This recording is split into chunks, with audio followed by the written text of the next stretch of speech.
So guys, recently Davido's cousin Folashade's daughter celebrated her birthday. Nike, that's Folashade's sister, of course, was at Mama's school to celebrate with her. Just before she left for Mama's school, she got a perfect surprise from fans who were dressed in customized shirts and singing for her. Guys, Nike has a new single and it is blowing up the airwaves. Where did you guys get these shirts?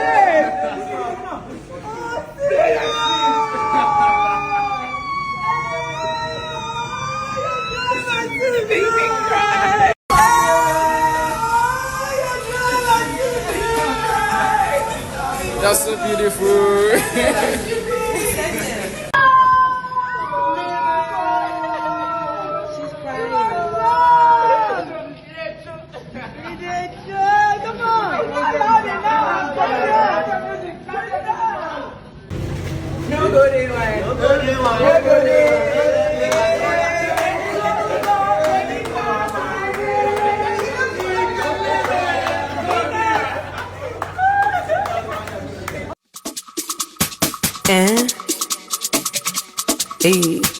Share you go love, or rather die. Life is too short, so no go day one. No go day one, no. Yeah. Day one. Baby, come my way. Share you go love, or rather die. Life is too short. In the Adeleke family, talent, they say, now what, sir? I'm pretty sure you agree with me. Shake it, shake it. This is the one and only NIKOS living in the whole universe. In fact, two of another day. Uno Savian. You know Savi better. So as part of the promotion, Nike actually embarked on a collaboration with a restaurant in Lagos. Here you can see Nike and her sister-in-law. And wow, this is the first time I am seeing Nike hug that German lady. Ladies, see why when you're upset, you don't just do cho. This is the same lady that said, oh, Nike speckle smells. Nico pimps Chioma to David. At the end of the day, look at, you're still married to her brother. And she's so lucky that these ladies did not say, okay, you must apologize publicly before we get back together. We just need to know when to say things and, you know, to just avoid issues like this.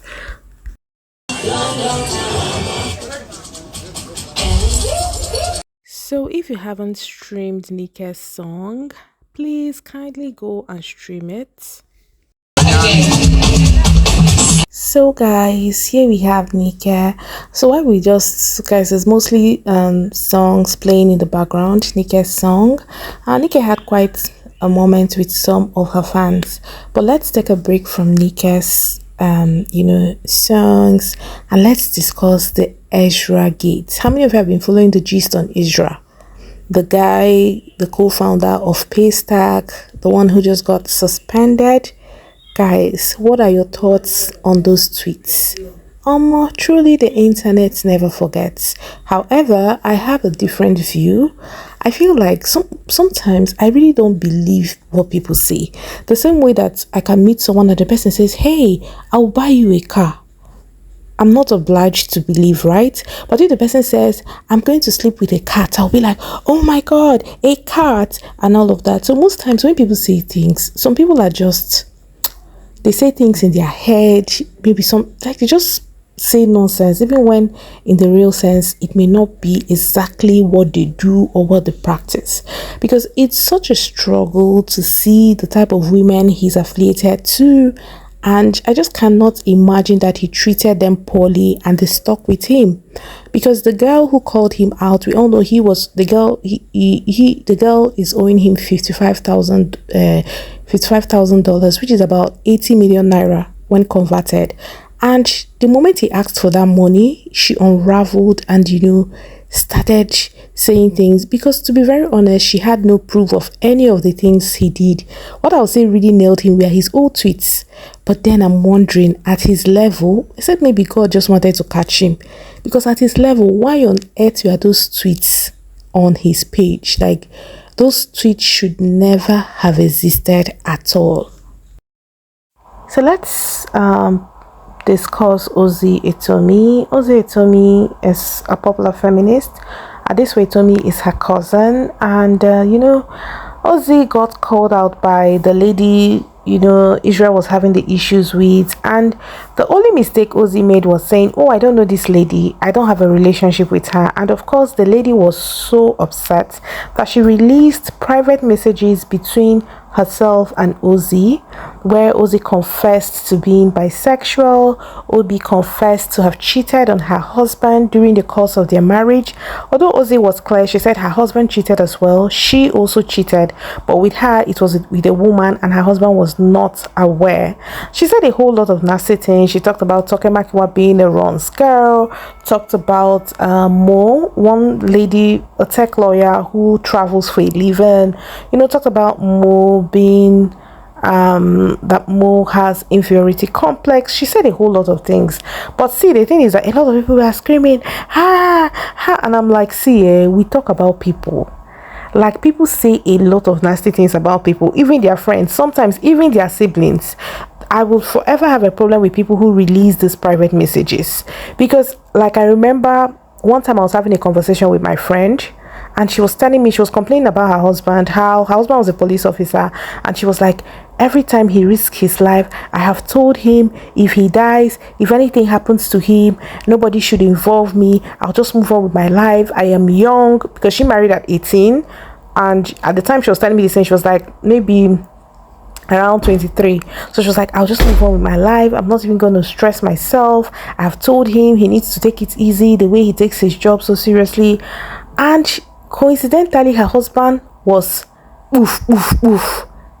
7 years into their marriage. She was 25.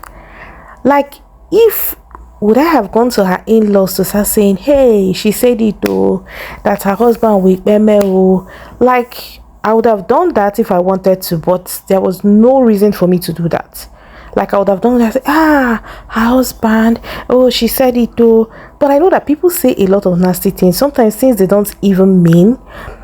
So I just feel like releasing these DMs, although like I said, the mistake Ozzy made was denying the girl. Like, she should have just stayed silent, because the girl kept tagging her, come out, let's fight Israel, come out, and Ozzy had to say, I can't address her, this girl lies a lot, we're not friends. But as much as I know that they may not have been friends, I feel like if you've had this level of conversation with somebody, you should be very wary of denying the person, because I mean, like, there are things I would not tell someone who is not my friend. It's really deep. And so when the heat became too much, Ozzy deactivated her Twitter accounts, and since then we haven't seen her break light on Twitter. Kiki came out to defend herself. Kiki is also a very good friend of Israel. Kiki of the British documentary Mekwa for Great. Kiki came out to defend herself. People have been, those that want to defend themselves have been coming out to defend themselves. And it leaves me with a question: what are the lessons to learn? What are lessons learned from this drama? I would say number one is have self-confidence. I don't know, people love to do click group, they want to be with this person, they want to be with that person. I feel like sometimes you need to like do your own thing. Like, what do I want for myself? You don't need to like include everybody, like click. You want to belong to the cool gang. Ezra is rich, he hosts brunch every Sunday, stuff like that. It's beautiful, it's cool, but then sometimes you have to forget click, and then I'll say have a mind of your own. What do you think is right?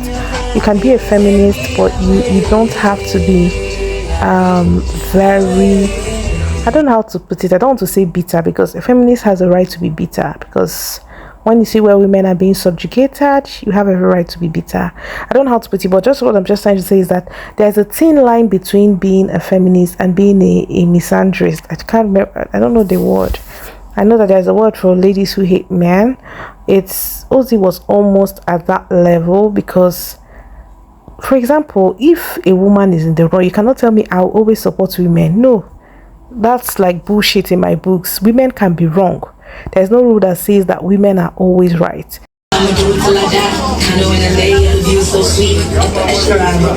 So guys, go and stream NIKOS song and tell me what you think about it. The title is Call My Name.